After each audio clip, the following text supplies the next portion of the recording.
આજની વાતનો વિષય એવો છે, think different, be different and succeed different.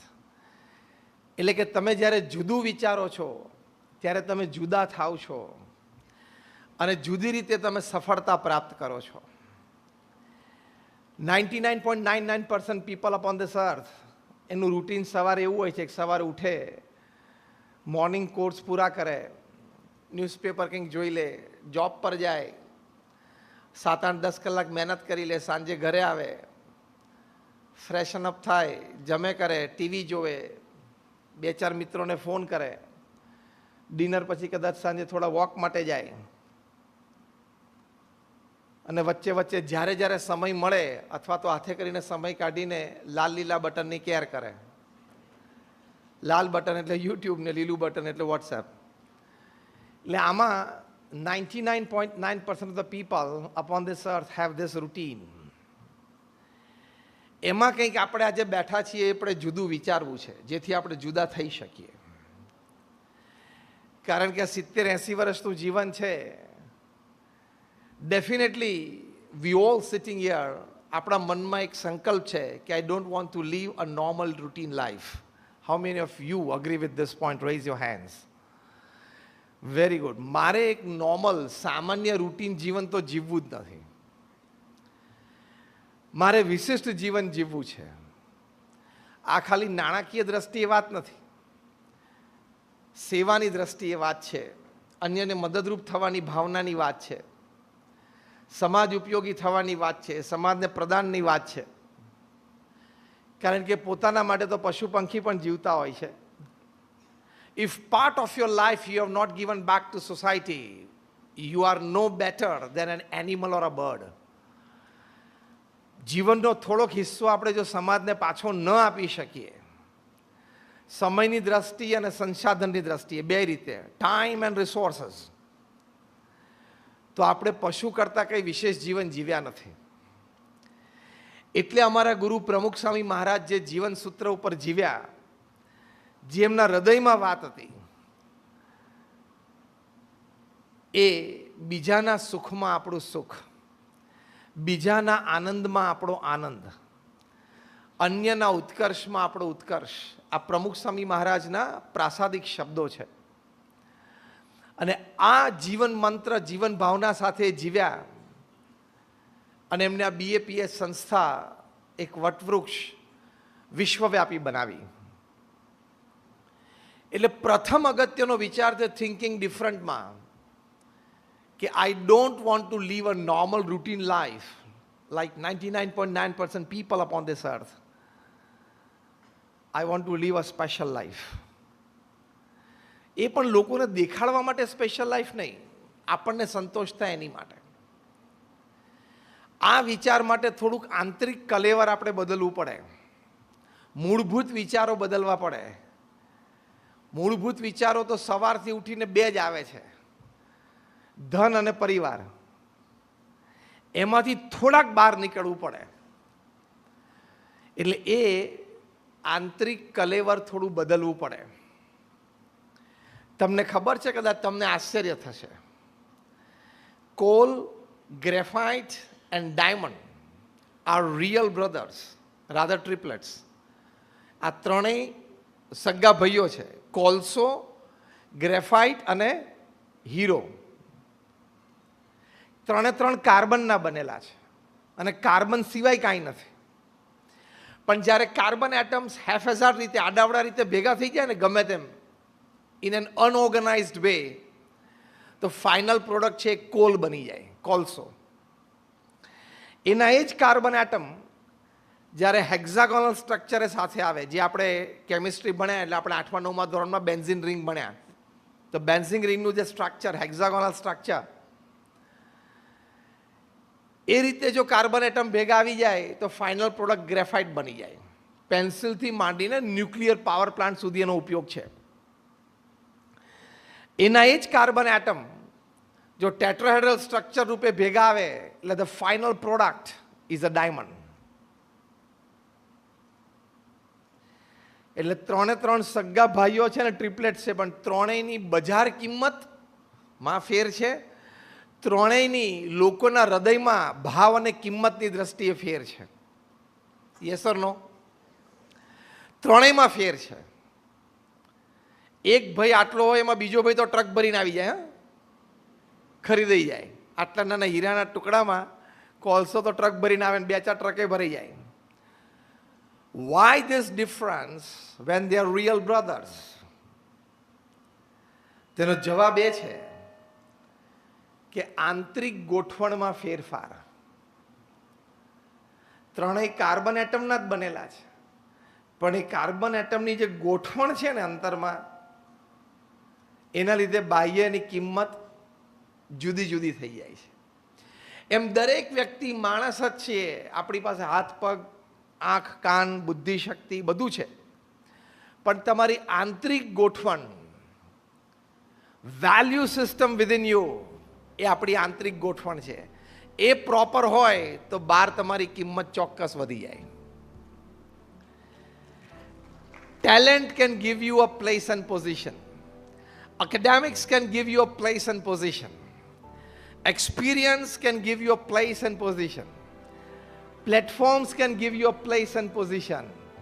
Back support systems can give you a position and place. But the place and position that value system can give you, all this combined cannot give you. એટલી તાકાત value સિસ્ટમમાં છે.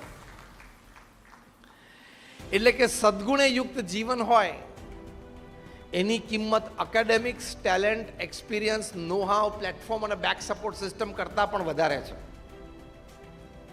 અહીંયા think different આવ્યું. આપણે આપણા academics, talent અને experience ઉપર નિર્ભર રહીએ છીએ ને રહેવાનું. એનાથી પણ વધારે નિર્ભર આપણે રહેવાનું છે આપણી ગુણવત્તા પર, એટલે કે વેલ્યુ સિસ્ટમ ઉપર. કારણ કે આજે ઓપન એટમોસ્ફિયર છે સોસાયટીમાં, સોશિયલ મીડિયાનો જમાનો છે, internet is and information highway. એટલે ખોટું લાંબુ ચાલશે નહીં, સાચું હશે ને એ જ લાંબુ ચાલશે. Are you getting my point? અત્યારે એટલું બધું ઓપન છે કે ખોટું લાંબુ ચાલશે નહીં, સાચું હશે ને એ જ લાંબુ ચાલશે.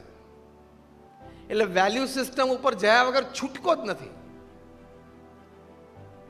વેલ્યુ સિસ્ટમ આપણે જીવનમાં દ્રઢ કરવી જ પડશે.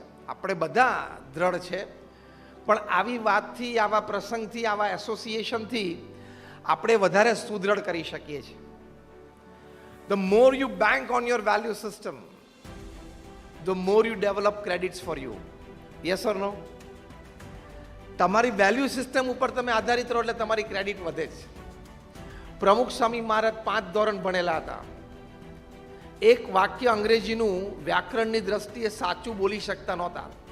Forget English, not even Hindi. અને એમને એમના જીવનમાં 80 વર્ષ સુધી આ જ કલરના કપડાં આ જ સ્ટાઇલથી પહેર્યા. એટલે કોઈ બાહ્ય જાગજમાટ જેવું જ નહીં, લેંગ્વેજની દ્રષ્ટિએ, કપડાની દ્રષ્ટિએ. છતાં he was a one man organization. Pramukh Swami મહારાજ એક વ્યક્તિ સંસ્થા હતા. એમણે એકલા હાથે, હું તમને હવે સ્ટેટિસ્ટિક્સ કહું છું, યાદ રાખજો, એકલા હાથે 1300 hospitals, hostels, schools, colleges, community centres, સંસ્કાર કેન્દ્ર, હરિમંદિર, મંદિર અને Akshardham in a span of 45 years બનાવ્યા. તમે બધા નાની મોટી પ્રવૃત્તિ સમાજ સાથે કરતા હશો. એક સંસ્થામાં તમે જવાબદાર વ્યક્તિ તરીકે, ટ્રસ્ટી હોય કે કાર્યકર તરીકે હોય, ઓફિસ બેરર તરીકે હોય, ત્યાં સાંજ કેવી રીતે પડે છે તમને ખબર પડતી હશે. નાના મોટા પ્રશ્નો હોય. 1300 સંસ્થાઓ એકલા હાથે ઊભી કરી. એટલે કે 1300 જમીન ઉપર 1300 પ્રોજેક્ટ કર્યા. Let me talk very practical. ત્યાં થોડા વર્ષો પહેલાં મેં હૈદરાબાદ ગયેલા. ત્યાં ભારતભરના બધા જ બિલ્ડર્સ, ડેવલપર્સ, રિયલ એસ્ટેટ ટાઇકુન્સ બધા ભેગા થયેલા. અને મેં એમને એક જ પ્રશ્ન પૂછ્યો કે તમારામાંથી 1300 જમીન ઉપર પર્પસફુલી પગ મૂક્યો હોય એવો એક જણ આંગળી ઊંચી કરો. કોઈ આંગળી ઊંચી ના કરી. મેં એમને કહ્યું પ્રમુખ સ્વામી મહારાજે 1300 જમીન ઉપર 1300 પ્રોજેક્ટ પૂરા કર્યા છે. અને એ પણ non residential non commercial project, બાંધીને વેચવાના નહોતા. કાં તો hospital, hostel, school, college.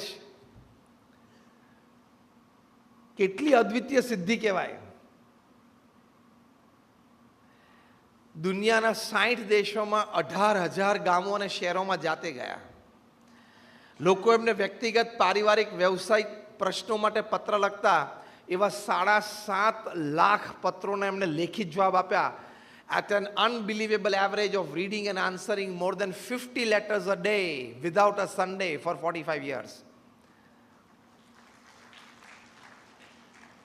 3.5 lakh ઘર, ઓફિસ, ફેક્ટરી કે દુકાનોમાં પધરામણી કરી.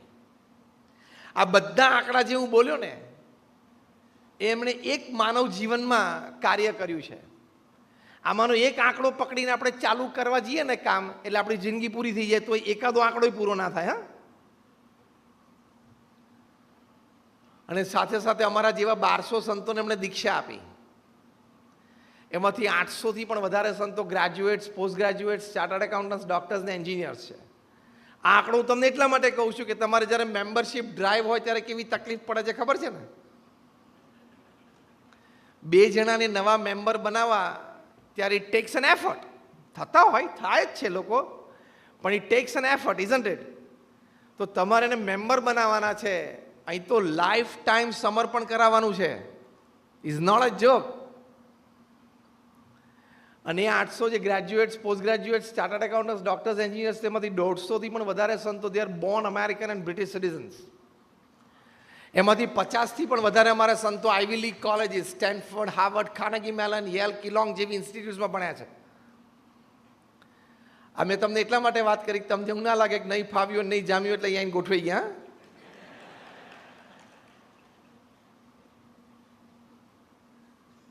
અહીંયા બેઠા છો એમાંથી કેટલા તમે 35 કે 35થી નીચેના વર્ષના છો? હાથ ઊંચો કરો. 35 or less than 35. Raise your hands fully. Let me see. લગભગ તમે બેઠા છો એમાંથી 50% ઉપર. ઓકે, એ લોકોને મારે એટલું જ કહેવાનું કે તમે જન્મ્યા એ પહેલાં મેં એન્જિનિયરિંગ પૂરું કરેલું. જેણે આંગળી ઊંચી કરી છે એ લોકોને કહું છું, તમે લોકો જન્મ્યા ને આ પૃથ્વી ઉપર એ પહેલાં આઈ ફિનિશ માય એન્જિનિયરિંગ.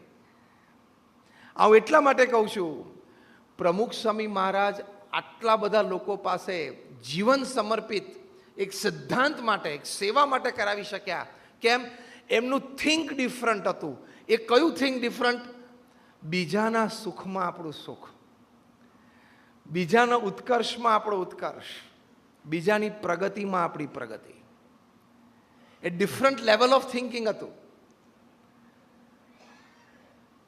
અને આના સિવાય પોતાના માટે એમને ક્યારેય વિચાર નથી આવ્યો. એટલે આવું લેવલનું જે થિંક ડિફરન્ટ હોય ને, એ વ્યક્તિ જુદી બની જાય. જુદી કઈ રીતે બની જાય? હવે એક વાક્ય સાંભળજો. આ લેવલનું નિસ્વાર્થ થિંકિંગ અને વિચારશૈલી હોય એ વ્યક્તિ કઈ રીતે જુદી બને? દેખાતી હોય આપણા જેવી જ. Resources they have to come to him. Man resources, material resources, money resources, they have to come to him. એ સામેથી આકર્ષાઈને એમની પાસે આવે અને એ સમાજ માટે એનો ઉપયોગ કરી શકે. That is how they become different.